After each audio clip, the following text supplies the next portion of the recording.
Parmi les grands traits qui accidentent la face de la Terre, il n'en est guère de plus grandiose et de plus énigmatique que les chaînes de montagnes. Le film que vous allez voir va tenter de retracer en quelques instants une histoire de plus de 400 millions d'années, celle de la formation des Alpes. Pour un géologue, une chaîne de montagnes est une partie d'écorce terrestre lentement mais fortement plissée en vagues solides. Dans les Alpes françaises, ces vagues sont en général poussées vers l'ouest. L'érosion ayant mis à nu les différentes roches qui les constituent, il est possible d'en reconstituer l'histoire. On a pu ainsi délimiter de grandes zones parallèles orientées ici du nord au sud. Le secteur le plus favorable à cette observation est celui que vous avez sous les yeux. Ce sont les Alpes dauphinoises. Deux régions s'opposent. À l'ouest, les Alpes externes. À l'est, les Alpes internes.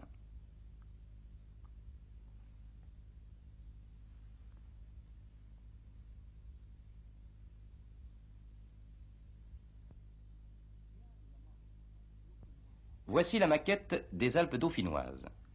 L'ossature des Alpes externes est faite ici par les très vieux massifs cristallins de Beldonne, du Pelvoux et des Grandes Rousses, prolongement du massif du Mont Blanc.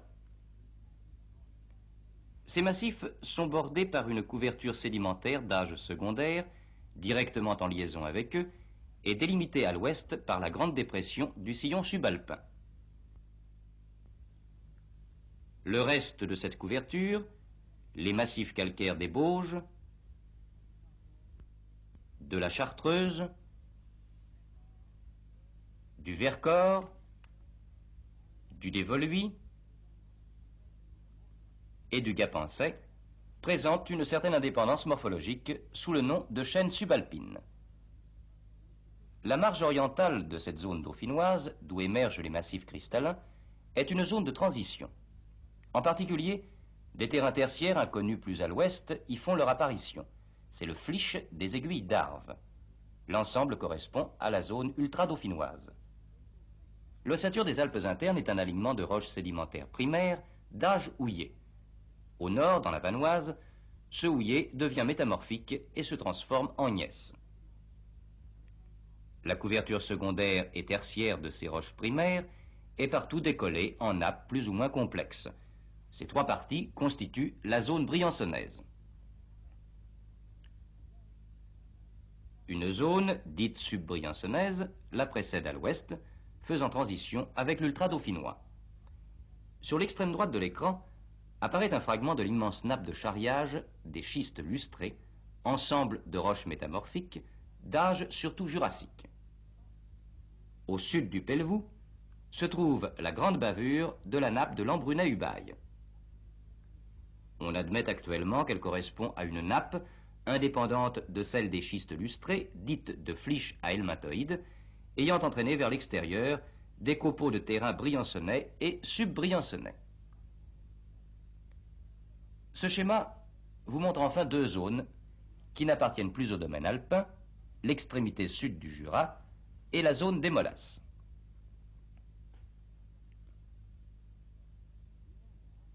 Un cartouche délimite la région dont nous nous proposons de retracer l'histoire. La coupe géologique que vous voyez sur la face principale de ce bloc est celle à laquelle nous devons aboutir après en avoir suivi les modifications au cours des temps sous l'action des trois grands facteurs de toute orogénèse: sédimentation, plissement, érosion.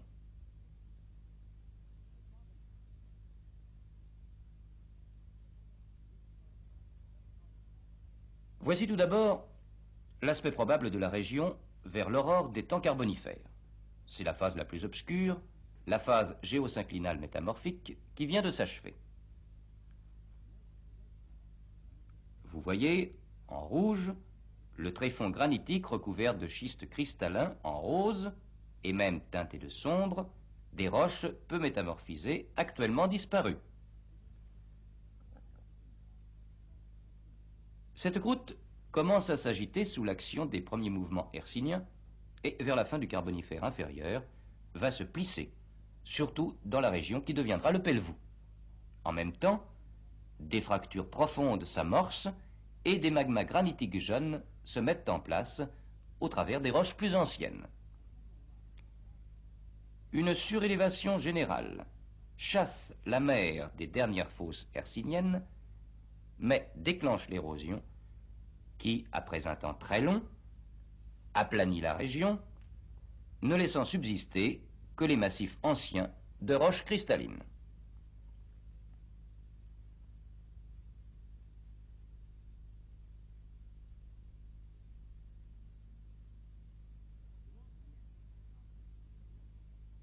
Vers la fin du Carbonifère, commence la sédimentation houillère non métamorphique et riche en plantes fossiles, représentée en noir. Cette sédimentation débute au Westphalien dans le Briançonnais. Elle est accompagnée d'intrusions volcaniques. Vers l'ouest, elle est plus tardive et plus restreinte. C'est l'époque stéphanienne.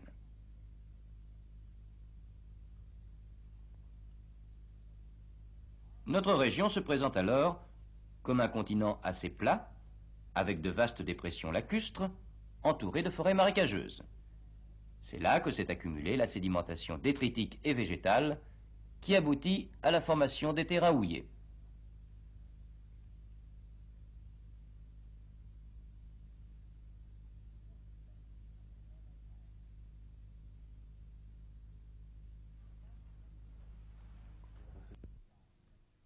Puis, le climat change. D'humide et chaud, il devient sec et désertique. La région alpine est envahie dès le Permien de sables dunaires rougeâtres, plus ou moins grossiers. En Briançonnais, ils sont connus sous le nom de verrucano. Des éruptions volcaniques accompagnent cette phase sableuse. Une reprise des mouvements hercyniens redresse les sédiments permo-houillés. Puis, une importante phase d'érosion marque la limite entre temps primaire et secondaire. C'est la pénéplénation antétriasique. Avec l'ère secondaire, un enfoncement généralisé de la région se produit. Les premiers dépôts secondaires, ceux du Trias inférieur, prolongent les formations sableuses et désertiques du Permien.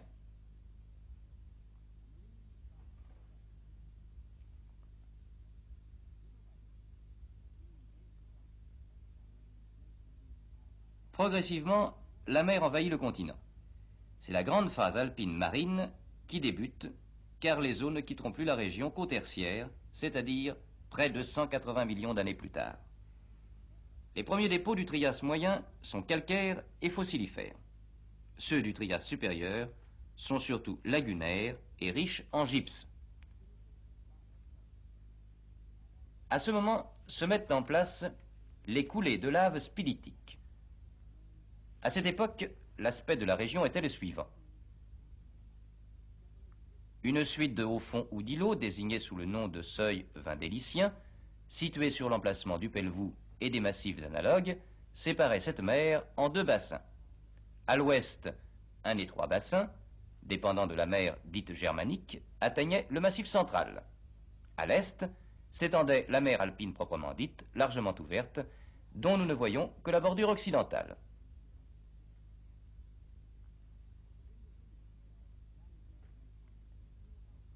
Le seuil vindélicien s'efface et le géosynclinal alpin prend naissance avec la période jurassique.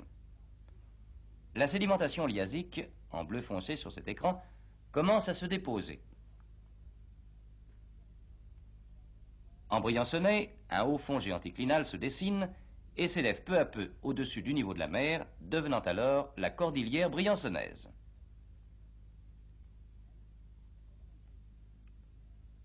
De ce fait, la sédimentation s'y trouve arrêtée, permettant localement l'érosion aérienne. À partir du Jurassique moyen, la cordillère briançonnaise s'immerge progressivement, tandis que s'étend la sédimentation.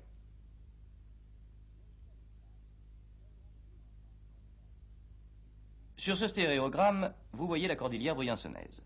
C'est le trait marquant. À droite se trouve la grande fosse alpine, où se formeront par métamorphisme, mais dans des zones plus orientales, non visibles ici, les schistes lustrés. À gauche, l'avant-fosse où se déposent les sédiments dauphinois. Ceux-ci, très monotones, ne varient que sur les bordures, passant ainsi au faciès subbriançonnais ou briançonnais, littoraux rouges ou coralliens. Cette cordillère se dédouble même très localement en petits îlots soulignant les cordillères subbriançonnaises. Puis la sédimentation du Jurassique moyen s'accentue encore, bientôt suivie par celle du Jurassique supérieur, représentée ici en bleu clair.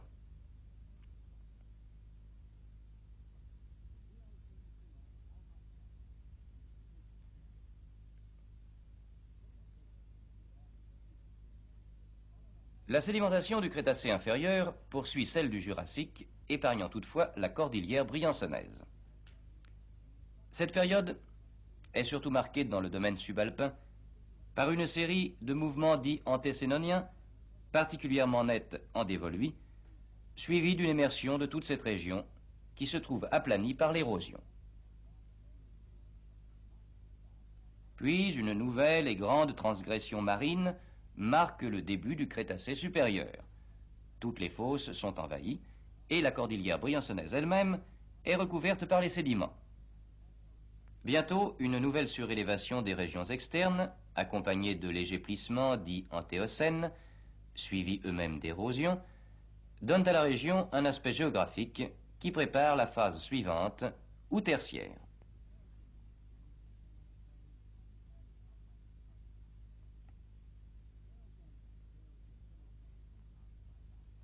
En effet, une nouvelle phase va commencer avec le géosynclinal numulitique. Toute la zone subalpine s'est soulevée et a été annexée au continent, ce qui rétrécit d'autant le domaine de l'avant-fosse alpine où vont s'accumuler les sédiments éocènes.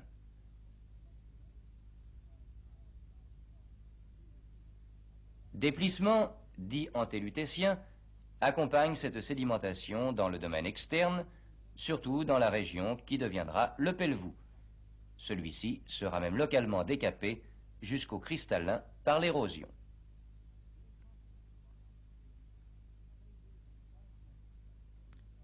Nous pouvons suivre sur l'écran la progression transgressive de la sédimentation éocène, dont les couches vont s'étaler, pendant l'éocène supérieur, jusque sur le granit pelvousien.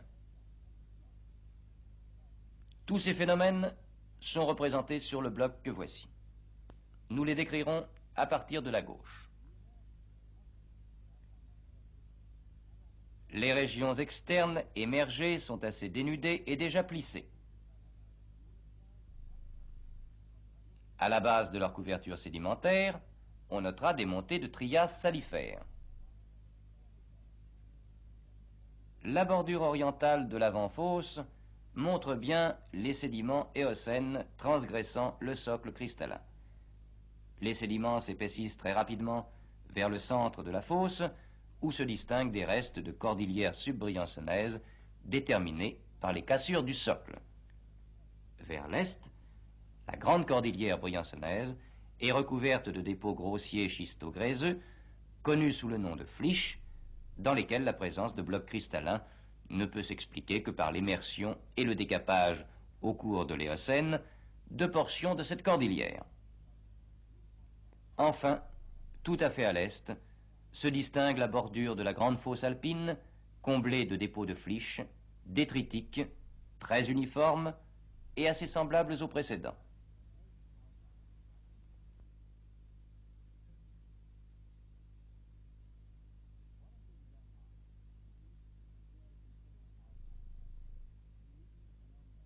Que s'est-il passé à l'est du géosynclinal alpin, dans des régions prolongeant celles que nous avons étudiées jusqu'ici?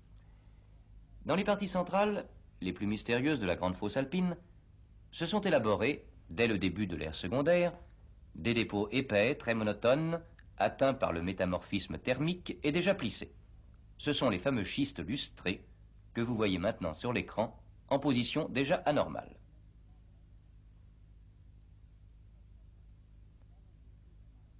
Sur des magmas granitiques, surmontés de schistes cristallins, reposent les calchistes triasiques et jurassiques injectés de roches vertes. Ce sont les schistes lustrés proprement dits. Ils sont enveloppés d'une couverture peu ou pas métamorphique, très probablement d'âge Crétacé-Éocène, dans laquelle nous avons recherché l'origine de la nappe d'écoulement, dite de flysch à helmatoïde. Là se dresse la première chaîne alpine, la géotumeur des tectoniciens, qui va progressivement refouler la mer vers l'extérieur. Au fur et à mesure de l'ascension de cette gigantesque chaîne, les plis ébauchés se déversent sur le Briançonnais en donnant d'énormes plis couchés, dégénérant en nappes de charriage, les nappes péniques. Celles-ci viennent s'emboutir dans les plis déjà existants, qui à leur contact sont anormalement déversés vers l'est.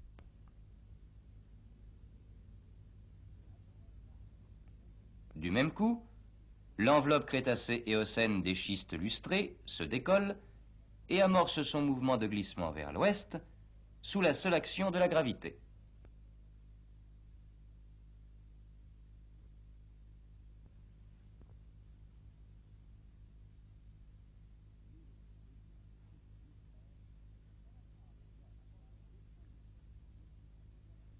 Abandonnant cette région des schistes lustrés, nous allons maintenant revenir sur notre région d'origine pour assister à la progression des nappes de Lambrunais-Ubaye, ensemble complexe auquel participe le charriage du flysch à helmatoïde.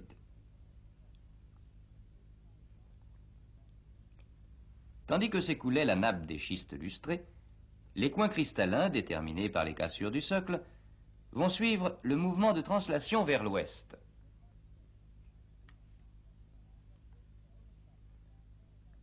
Le substratum de la cordillère briançonnaise va chevaucher celui de la zone subbriançonnaise et l'ensemble s'écrase contre la barrière formée par le cristallin du Pelvoux.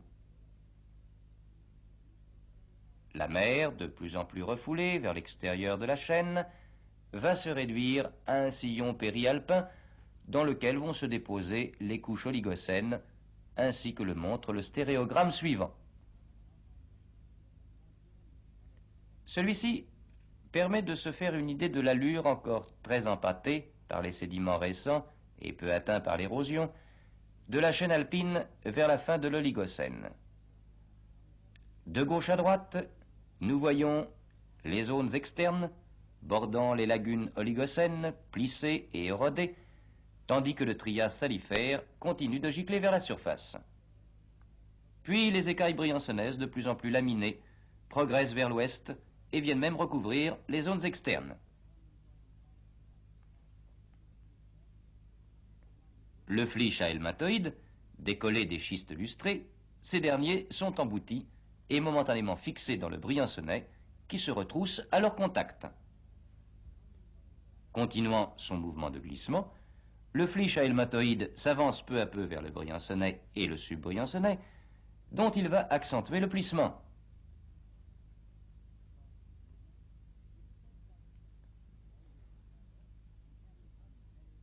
Au cours de ce mouvement, il racle les sédiments ainsi chevauchés qu'il transporte très loin sur l'autochtone, à l'état de lambeaux ou d'écailles, jalonnant sa base.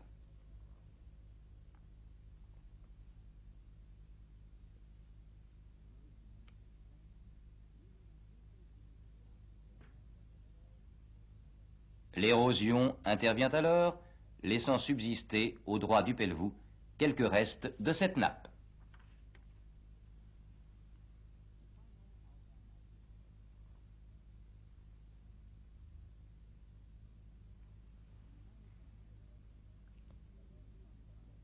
Au Miocène, la mer qui occupe encore le domaine périalpin y dépose les grès tendres et les conglomérats de la molasse, produits de démolition de la jeune chaîne alpine. Au Pliocène, le soulèvement du Pelvoux et des massifs analogues prend toute son ampleur et oppose une barrière presque infranchissable entre zones externes et internes.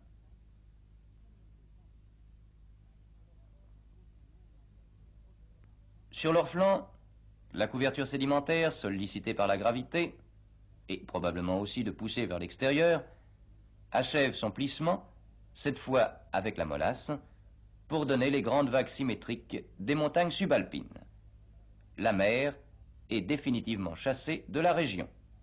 Les derniers mouvements se localisent dans l'est de la chaîne qui s'affaisse progressivement vers la plaine du Pô.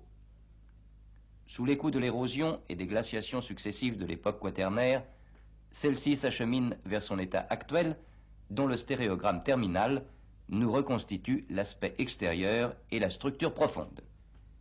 Nous y retrouvons, au centre, en rouge, l'axe cristallin du Pelvoux, recouvert à gauche par la couverture des chaînes subalpines avec quelques lambeaux de la nappe du Flysch, à droite, les écailles et nappes de charriage de la zone du Briançonnais et son grand axe houillé, elle-même recouverte par la nappe des schistes lustrés.